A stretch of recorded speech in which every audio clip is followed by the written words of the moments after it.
Hello guys and welcome to coach.sobism। हमने हमारी last videos में कैलॉग और मैलॉग फंक्शंस के बारे में पढ़ा था और हम मेमोरी को पढ़ रहे थे और मेमोरी में हम डायनामिक मेमोरी एलोकेशन को समझने की कोशिश कर रहे थे। और डायनामिक मेमोरी एलोकेशन में हमने देखा कि दो फंक्शन होते हैं, मैलॉग और कैलॉग, जिनको यूज करके हम अपनी डायनामिक मेमोरी एलोकेशन करा सकते हैं। और यहाँ पर आज हम रीएलॉग को पढ़ने वाले हैं। रीएलॉग भी एक फंक्शन होता है और रीएलॉग फंक्शन होता क्या है? रीअलोक को सिंपली हम बोलते हैं रीएलोकेशन फंक्शन। ठीक है, realloc in C is used to dynamically change the memory allocation of a previously allocated memory. मतलब रीअलोक फंक्शन क्या करता है, ये भी डायनामिकली ही चेंज कर देता है।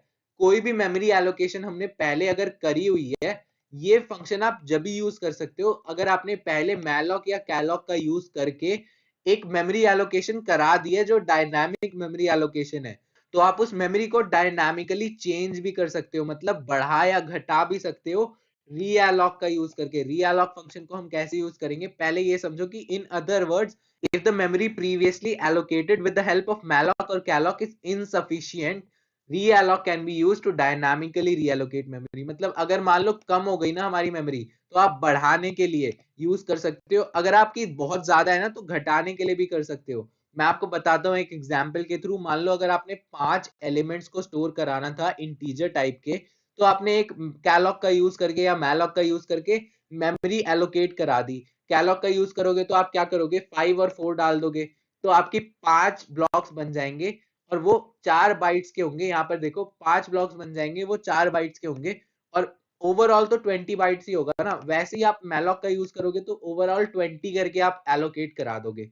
अब क्या हुआ, आपको किसी ने बोला कि यार ये सारा काम तो चल ठीक है, लेकिन आप अपनी मेमोरी अब बढ़ाओ। ठीक है ना, आपको बढ़ानी पड़ेगी क्योंकि आपको नए और नंबर सेव कराने हैं। तो नए और नंबर सेव कराने के लिए उसे आप रीएलोकेट कर दो। रीएलोकेट करने के बाद आप उसमें नई वैल्यूज डाल दो, मतलब बढ़ा दो। और अगर आपको घटाना है, मान लो वो 5 बच्चे थे किसी ट्यूशन में, तो बढ़े तो आप बढ़ा दो और घटे तो आप उसे घटा भी सकते हो। और reallocation of memory maintains the already present value. मतलब जो प्रेजेंट वैल्यूज है ना, उन्हें वो खराब नहीं करता और नए ब्लॉक बना देता है। और उन्हें इनिशियलाइज क्या करेगा, उन्हें इनिशियलाइज करेगा गार्बेज वैल्यू से। ये चीज बहुत इंपॉर्टेंट है समझनी कि रीएलोकेशन में होता क्या है। रीएलोकेट कराएगा वो, जो पुरानी वैल्यूज थी आपकी वो पुरानी रहेगी, नई वैल्यूज आपकी गार्बेज वैल्यू हो जाएगी। और उसके बाद आप सिंटैक्स समझो यार। सिंटैक्स में क्या होता है, पॉइंटर ही होता है। ये बिल्कुल सेम है कैलॉग जैसा ही। होता क्या है, इसमें आप पॉइंटर बनाओगे, ये भी एक पॉइंटर ही रिटर्न करता होगा। इसमें आपको ये नहीं करना होगा कि वो टाइप कास्टिंग करनी होगी, क्योंकि यहाँ पहले ही हो चुका है। इसे पता है कि भाई टाइप कास्ट हो चुका है, आपको इंटीजर टाइप का ही करना है सब कुछ। या फिर अगर कैरेक्टर होगा तो आप कैरेक्टर टाइप का ही सब कुछ करना है। तो ये आपको यहाँ पर करना नहीं होगा क्योंकि हम पहले कैलॉक या मैलॉक यूज कर चुके हैं। फिर ये बस रीअलोक करेगा। रीअलोकेट करा के ये पीटीआर आपको इसमें डालना पड़ेगा। जो आपका पहला पॉइंटर था ना, यहाँ पर अगर कोई पॉइंटर आपने बनाया है और पॉइंट करवाया है आपने यहाँ पर कैलॉग, मतलब एक मेमोरी के फर्स्ट एड्रेस पे, तो वो आपको पॉइंटर यहाँ पर पहले डालना पड़ेगा। और उसके बाद आपको जो नया साइज चाहिए, या बढ़ा हुआ साइज चाहिए या घटा हुआ साइज चाहिए, दोनों आप यहाँ डाल सकते हो। और उसके बाद आप क्या करोगे, उसे पीटीआर में डाल दोगे। और ऐसे ही आप यहाँ पर ये देखो एग्जाम्पल के थ्रू कि आपने पीटीआर डाला और आपने बोला 10 इंटू साइज ऑफ इंट, मतलब आप बढ़ा के 10 करना चाहते हो, 10 इंटीजर्स को सेव कराना चाहते हो, तो आप 10 इंटू साइज ऑफ इंट कर दोगे। और यहाँ पर आप इसे 40 भी लिख सकते हो क्योंकि साइज ऑफ इंट 4 ही होता है। और अब आप आगे देखो, आगे क्या है, if space is insufficient allocation of memory fails and returns a null pointer. ये पॉइंट आपको पता है, ये कैलॉक में भी होता है, ये मैलॉक में भी होता है। और अब आगे क्या होगा, आगे होगा stdio.h और stdlib.h होगा। ये हमने डाल दिया और ये हमारा प्रोग्राम शुरू हो चुका है। इसमें हमने वही किया है, सेम चीजें हैं सारी। हमने n बनाया, बोला enter the number of elements you want in the array, और आपने स्कैन कर ली वो वैल्यू।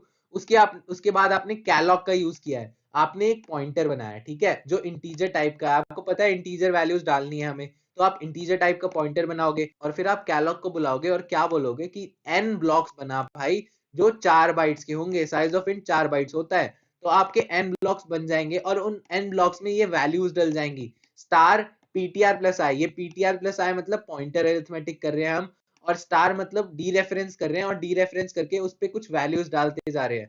तो ये सेम प्रोग्राम है पीछे जैसा जो हमने पिछली वीडियो में किया था। वो वीडियो देखना जरूर अगर आपने नहीं देखी है तो। और उसके बाद क्या है, यहाँ पर ये वैल्यूज डल जाएंगी और फिर क्या होगा, the elements of the array are the elements of the array are डल जाएगा। ये फॉर लूप से आप प्रिंट करा लोगे, परसेंटेज डी करके कॉमा डाल रहे हो तो ये सारी वैल्यूज जितनी भी है सारी प्रिंट हो जाएंगी।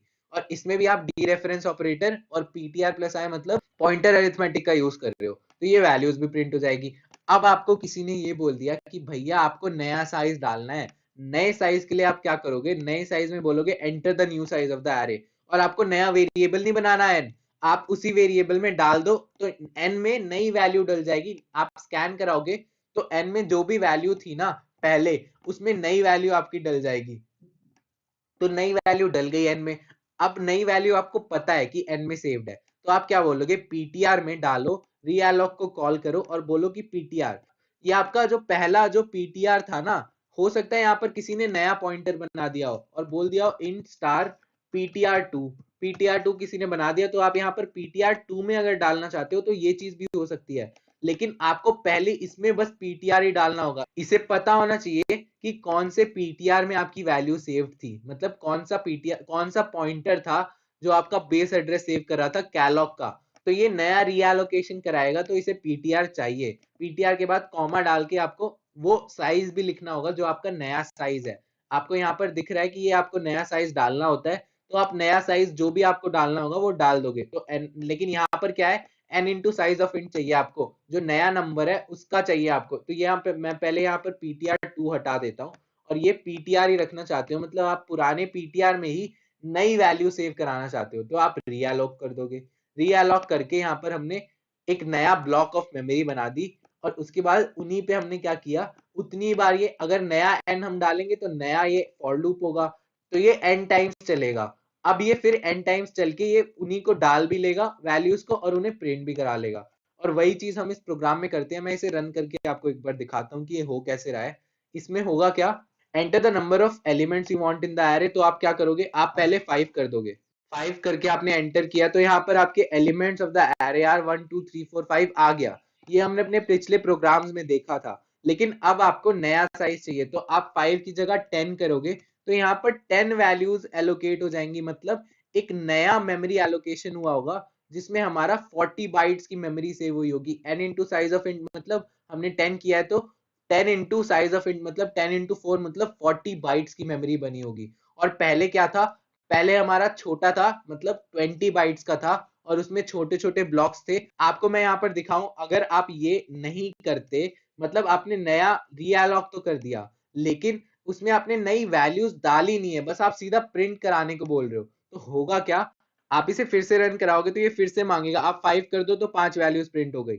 अब आप नया साइज चाहते हो मतलब आप 10 मान लो चाहते हो तो यहाँ ये क्या करेगा, ट्रैश वैल्यूज डाल देगा इनमें 1 2 3 4 5, ये नई ट्रैश वैल्यूज अलग अलग कुछ भी डल गई। और यही मैंने आपको पहले भी बताया था यहाँ पर कि अगर नए ब्लॉक्स आपको चाहिए लेकिन आपने उन्हें इनिशियलाइज नहीं कराया तो ये पुराने वाली वैल्यूज तो रिटेन हो जाती है लेकिन नई वाली जो वैल्यूज होती है ना वो ट्रैश वैल्यूज होती है। अभी मैं आपको दिखाता हूँ, साइज आप छोटा भी कर सकते हो। और हम यहाँ पर क्या बोलेंगे, 5, पहले तो 5 वैल्यूज प्रिंट कर दो। अब आप आपको किसी ने बोला कि ये छोटा करो यार, एरे को छोटा करना चाहते हो तो 5 से आप करना चाहते हो मान लो 3, तो ये 3 भी हो जाएगा। और यहाँ पर अब नया जो साइज होगा, नया साइज हमने जो डाला है ना वो नया साइज होगा। आपने यहाँ पर 3 एंटर किया तो यहाँ पर जब हम रीअलोक कराने वाले हैं ना तो यहाँ पर आपने 3 एंटर कर दिया तो नया साइज हो गया 3 इंटू साइज ऑफ इंट मतलब 12 बाइट्स हो गया। तो आई होप आपको रीअलोक बहुत अच्छे से समझ आया हो और आपको मैलॉक और कैलॉक फंक्शन तो आ ही गए होंगे बहुत अच्छे से, और आपको डायनामिक मेमोरी एलोकेशन का बहुत अच्छा क्लियर आइडिया मिल गया हो। हमने यहाँ पर एक गलती करी है, वो आप बताओ, वो आप सोचो कि हमने क्या गलती करी है और वो गलती मैं आपको बता देता हूँ। यहाँ पर हमने फ्री नहीं किया अपने पीटीआर को, और फ्री ना करना अपनी पीटीआर को बहुत बेकार प्रैक्टिस होती है। आपको हमेशा जब भी आप कोई मेमोरी एलोकेट कराओ डायनामिकली तो उस पीटीआर को फ्री कर दो ताकि आपकी मेमोरी भी रिलीज हो जाए। और यहाँ पर आपको पता ही है कि एडवांटेज क्या होता है, फ्री करा लिया आप उसी मेमोरी को कुछ भी कराने के लिए यूज कर सकते हो। और इसी के साथ में आपका जो डायनामिक मेमोरी एलोकेशन का कॉन्सेप्ट होता है ना ये खत्म हो जाता है। लेकिन यहाँ पर मैं छोटी छोटी नई चीजें आपको बताना चाहता हूँ जो डायनामिक मेमोरी एलोकेशन में यूज आप कर सकते हो। जैसे कि पहले तो हमने यहाँ पर देखा कि हम यहाँ पर स्टार पीटीआर करके ये सारा काम करा रहे थे, लेकिन यहाँ पर ये भी हो सकता है, आप यहाँ इंडेक्स टाइप भी कर सकते हो। यहाँ आपने पीटीआर आई कर दिया और यहाँ पर भी आप पीटीआर आई कर दो तो ये चीज भी हो सकती है। और अगर आपको कोई ऐसे करके दिखाए और आपको बोले कि भाई ये आपका कोड है, आप इसको समझो, तो आप ये देख के डर मत जाना, क्योंकि जब हम डायनामिकली एलोकेट करा रहे हैं ना मेमोरी, तो हम यहाँ पीटीआर आई भी करेंगे ना, तो उसमें ये सारी वैल्यूज प्रिंट हो जाएंगी। ये एड्रेस नहीं है, ये वैल्यू है, और इसमें ये वैल्यू आपकी डल रही है और इसमें यही वैल्यू आपकी प्रिंट हो रही है। जब आप पीटीआर प्लस आई करते हो तो वो एक एड्रेस होता है, और आप स्टार पीटीआर आई करते और उसे आप स्टार करते हो, मतलब डी रेफरेंस करते हो, तब जाके वैल्यू रिटर्न होती है। लेकिन आप पीटीआर आई कर दोगे ना सीधा, तो ये वैल्यूज के लिए यूज होता है, और आप इसे प्रिंट कराओगे तो भी आपका फंक्शन चल जाएगा। यहाँ पर मैं आपको चला के दिखा देता हूँ। तो यहाँ enter the number of elements you want in the array, यहाँ आप 4 कर दो तो 4 वैल्यूज प्रिंट हो जाएगी। ये आपको एक एक्स्ट्रा चीज मुझे बतानी थी कि आप अगर डी रेफरेंस नहीं करना चाहते, सीधा आप प्रिंट कराना चाहते हो, तो ये चीज यहाँ पे आप करा सकते हो डायनामिक मेमोरी एलोकेशन में। और कोई और इस चीज को यूज करे, मतलब फेलो प्रोग्रामर्स, दूसरे प्रोग्रामर्स आपके ये कॉन्सेप्ट यूज करे, तो डरना मत। और एक और चीज मैं आपको यहाँ पर बताता हूँ, और यहाँ पर भी आप ये चीज करा सकते हो। यहाँ पर भी आपने स्टार पीटीआर प्लस आई करा था, तो यहाँ भी आप पीटीआर आई कर दोगे तो चलेगा।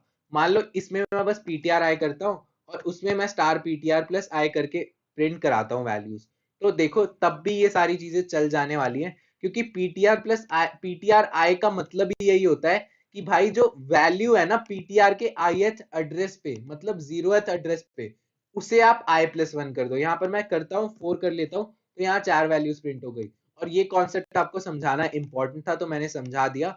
अब आगे हम दूसरे कॉन्सेप्ट समझते हैं। दूसरे कॉन्सेप्ट क्या है कि मान लो यहाँ पर मैं इसी पीटीआर को यूज करना चाहता हूँ। हमने यहाँ पर एक पीटीआर बनाया जो इंटीजर टाइप का है, लेकिन यहाँ पर मैं कैरेक्टर टाइप का काम कराना चाहता हूँ, इसलिए हम यहाँ पर पीटीआर को कैर टाइप का बनाएंगे। अब हमें क्या करेंगे, कैर स्टार पीटीआर 2 बनाएंगे। ये एक्स्ट्रा चीजें मैं इसलिए पढ़ा रहा हूँ कि आपको थोड़ा अंडरस्टैंडिंग और बढ़े यहाँ पर डायनामिक मेमोरी एलोकेशन का। कॉन्सेप्ट मैं पूरा पढ़ा चुका हूँ, लेकिन यहाँ पर ये एक्स्ट्रा चीज आपको मैं बता रहा हूँ। आप कैरेक्टर टाइप में भी ये काम कर सकते हो। आपने कैर स्टार पीटीआर 2 बनाया, आप यहीं पे एलोकेट भी करा दो। एक काम करो, मेमोरी आप नई मेमोरी एलोकेट कराना चाहते हो ना, यहाँ पर आप क्या करो, कैर करो। एक आप पहले टाइप कास्टिंग करना चाहते हो ना, तो आप यहाँ पर कैर कर लो। उसके बाद आप कैलॉग फंक्शन को बुलाओ। कैलॉग फंक्शन को बुला के क्या बोलो, आपको कितने चाहिए, मान लो 4 चाहिए, ठीक है, 4 ब्लॉक्स चाहिए जो 1 बाइट के। 1 बाइट आपको इसलिए देना पड़ेगा क्योंकि ये कैर टाइप है। हमेशा याद रखना, आपको सिंटैक्स पता होना चाहिए और उसे यूज कैसे करना है ये भी पता होना चाहिए। ये सबसे इंपॉर्टेंट होता है प्रोग्रामर्स के लिए। और आपको नहीं, मतलब ये नहीं है कि आपको पूरी चीज आपको रटी होनी चाहिए। मान लो आप सिंटैक्स भूल गए ना, आपको कैलॉग का मतलब पता है कि वो एक ब्लॉक ऑफ मेमोरी, मतलब छोटे छोटे ब्लॉक्स बनाने के लिए यूज होता है डायनामिकली। और अगर आप सिंटैक्स भूल गए तो आप गूगल कर सकते हो सिंटैक्स, कोई आपको कुछ नहीं बोल रहा उसके लिए। और अगर जब आप 3-4 बार यूज कर लोगे ना, तो आपके दिमाग में वो चीज बैठ जाएगी। ये नहीं है कि आपको ये सारी चीजें रटनी है बैठ के और बोलना है कि यार आज मैंने सब रट लिया और अब मुझे सब आता है। आप चीजें भूल भी रहे हो ना, तो भी कोई बड़ी बात नहीं है। और आप धीरे धीरे ये सारा जितना यूज करोगे और जितना पढ़ोगे और जितनी कोडिंग करते जाओगे ना, उतना ये सारी चीजें आपको याद होती जाएगी। तो अब हम आगे बढ़ते हैं। यहाँ पर मैंने कैलॉग को यूज करके डायनामिकली एलोकेट कराए 4 ब्लॉक जो 1 बाइट के हैं, और हमने टाइप कास्ट कर दिया कैरेक्टर टाइप में उस पॉइंटर को, और उसको हमने सेव करा दिया पीटीआर 2 में। तो अब हम क्या कर सकते हैं, अब हम एक फॉर लूप लगा सकते हैं। फॉर लूप छोड़ो, आप यहाँ पर क्या करो, स्टार स्टार करके, और आप यहाँ बोलो पीटीआर इक्वल्स आप करना चाहते हो ए, ठीक है। यहाँ क्योंकि कैरेक्टर में सारा काम हो रहा है, तो आप स्टार पीटीआर करो, मतलब जो बेस एड्रेस होगा, जो यहाँ 4 ब्लॉक में पहला ब्लॉक होगा ना, उसमें आप ए डालना चाहते हो वैल्यू, क्योंकि आप डी रेफरेंस कर रहे हो। और ऐसे ही आप इस लाइन को कॉपी करो, और यहाँ पर आप पीटीआर प्लस 1 करो, और यहाँ पर फिर पीटीआर प्लस 2 करो, फिर पीटीआर प्लस 3 करो। तो ये 4 वैल्यूज आपकी, ये जो 4 ब्लॉक्स है, इन सब पे अलग अलग वैल्यूज आ जाएगी। ए की जगह आप यहाँ पर सी कर दो, यहाँ पर आप डी कर दो, एस कर दो, यहाँ पर आप फिर एन कर दो। दो दो कैरेक्टर नहीं डाल सकते, एक ही कैरेक्टर डालोगे क्योंकि एक कैरेक्टर है। आपने यहाँ 4 वैल्यूज करा दी। अब आप प्रिंट कराना चाहते हो, मान लो फॉर लूप का आपने यूज किया, आपने बोला इंट आई इक्वल 0 से चलेगा ये इंट आई लेस देन 4 तक, तो मतलब ये 4 बार चलेगा। और क्या बोलेगा, आई प्लस प्लस करता रहेगा। उसके बाद इस फॉर लूप में होगा क्या, इस फॉर लूप में हम क्या करेंगे, स्टार करेंगे, पीटीआर प्लस आई करेंगे। नहीं, हम इसमें क्या कराएंगे, इसमें हम प्रिंट कराना चाहते हैं वैल्यूज, तो हम प्रिंट एफ का यूज करेंगे, बोलेंगे परसेंटेज सी।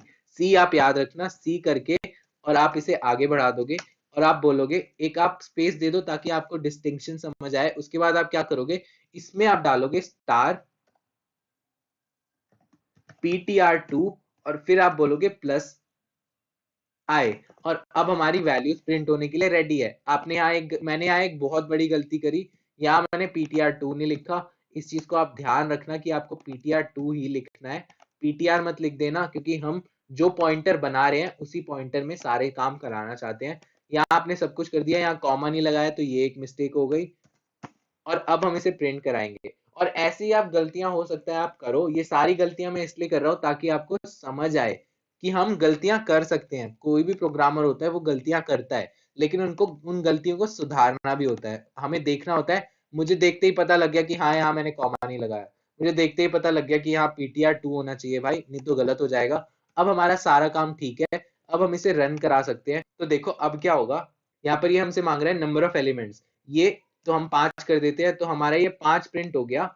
उसके बाद हमारा ABACSN सीधा प्रिंट हो गया। क्यों हुआ क्या है ये, यहाँ पर जब ये प्रिंट हुआ होगा, इसके बाद हमारा जो आउटपुट है वो वहीं पर है, और उसके बाद ना हम कोई न्यू लाइन कैरेक्टर लगा रहे हैं ना कुछ कर रहे हैं। तो मान लो इसको आप ऐसे करो कि आप यहाँ पर कॉमा ना लगा के सीधा आप न्यू लाइन कैरेक्टर लगाओ और इसे सेव करो, और यहाँ पर आप प्रिंट कराओ, प्रिंट एफ करके बोलो the value of the saved characters are,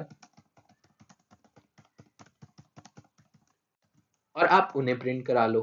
ठीक है, और आप यहाँ पर सेमीकोलन लगाना मत भूलना। इन सारी चीजों को अब रन कराओगे तो आपका क्या करेगा, पहले आपसे मांगेगा कि कितने चाहिए आपको एलिमेंट्स एरे में, आप यहाँ पर 6 दे दो। अब तो 6 आ गया आपका, और फिर आपका आ गया the value of the saved characters are A, C, S और N, और यहाँ पर भी आपको \n लगाना होगा। और ऐसे ही आपको काम करना होता है, रन कराते जाओ, काम कराते जाओ, तो आपका काम होता जाएगा और आपकी जो भी गलतियां हैं वो भी सुधरती जाएंगी। तो ये हो गया the elements of the array are 1 2 3 4 5 6, और उसके बाद नई लाइन में आ गया the value of the saved characters are A, C, S और N। और ये चीज मैं आपको दिखाना चाहता था कि कैरेक्टर को यूज करके भी आप ये सारे काम करा सकते हो। और आई होप अब आपको एलोकेशन, ये जो मेमोरी एलोकेशन है, डायनामिक मेमोरी एलोकेशन, इसका कॉन्सेप्ट बहुत क्रिस्टल क्लियर हो गया होगा। और आगे हम अभी मेमोरी के बारे में और भी बहुत कुछ पढ़ने वाले हैं। कमिंग वीडियोस में मैं मेमोरी लेआउट के बारे में आपको बताऊंगा, और एक प्रोग्राम में मेमोरी काम कैसे करती है उसको हम देखेंगे। तो गाइस आई होप आपको डायनामिक मेमोरी एलोकेशन और मेमोरी एलोकेशन बहुत क्लियर हो गया हो, और आपको ये सारी चीजें समझ आई हो। तो आप लाइक करो, सब्सक्राइब करो, और मैं ये चाहता हूँ कि कमेंट करके मुझे बताओ कि कैसे लगे ये ट्यूटोरियल्स आपको। तो guys thank you and I will see you in the next video.